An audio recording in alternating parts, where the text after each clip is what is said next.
One of the best things to come out of the coronavirus lockdown must surely be the way that people have connected with their neighbours. Clapping for the NHS together on Thursday nights, offers of help with shopping, or simply saying hello to neighbours when passing in the street have all helped create a stronger sense of community. My own road has been no exception. Early in the lockdown, someone set up a WhatsApp group. This has resulted in the sharing of used books and furniture, offers to pick things up from the supermarket, advice on pest control, tip-offs about the chip shop reopening, and even an invitation to watch an ice sculptor at work on VE Day, at a safe distance, of course. I was very pleased to get a couple of free tomato plants and very happy to lend out our garden tools. There has been a wonderful feeling of community, which we all hope will continue into the future.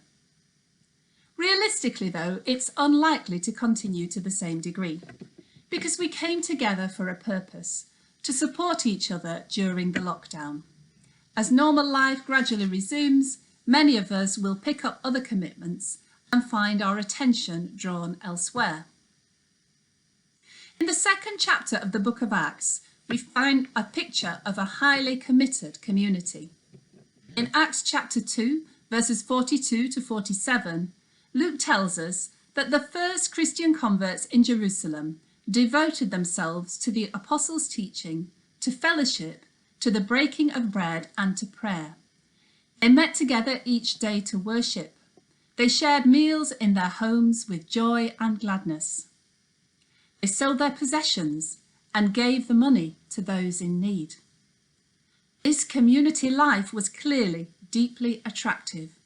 Luke tells us that they enjoyed the goodwill of all the people and that each day God added to their number. People wanted to be part of it, and the church grew. If we ask ourselves why the early church community was so spectacularly successful, we notice two things. First, it sprang from the initiative of the Holy Spirit at Pentecost. We're told that some 3,000 people responded to Peter's Pentecost sermon. The apostles performed many miraculous signs, wonders, and healings. This was unquestionably a defining moment in the story of the people of God, when the Spirit's power was experienced in an extraordinary new way. But the other thing we might notice is the sense of common purpose among the believers. They devoted themselves to the apostles' teaching. In other words, they made the good news about Jesus that Peter and the other apostles were now sharing with such boldness their number one priority. They reorganized their lives around living and proclaiming the gospel. They were a community shaped around mission.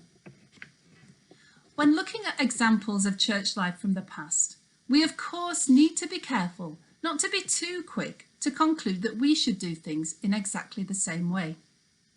But nor should we dismiss them as no longer relevant, because the same Holy Spirit that came on the first believers continues to inspire, anoint, and fill God's people today.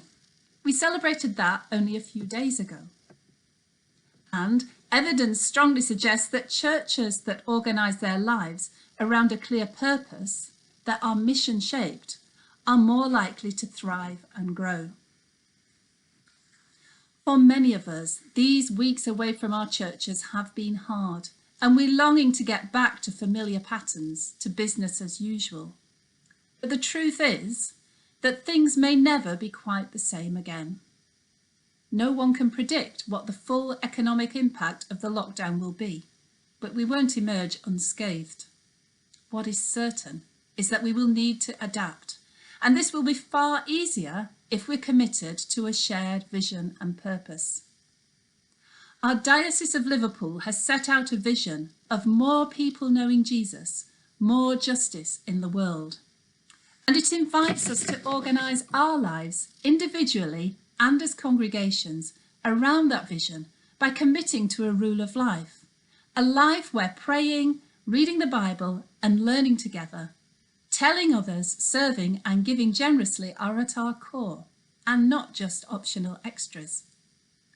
The rule of life provides us with the framework we need for life as a mission-shaped community. Over the coming weeks, we can start or continue to put that structure in place in our individual lives. But as we prepare to emerge from the lockdown, let's also think and pray about the community God is calling us to be. How can we most effectively bear witness to the love of God revealed in Jesus Christ in our local area? What is our vision?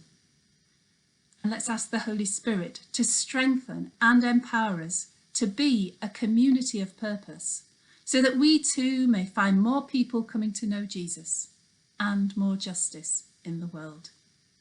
Amen.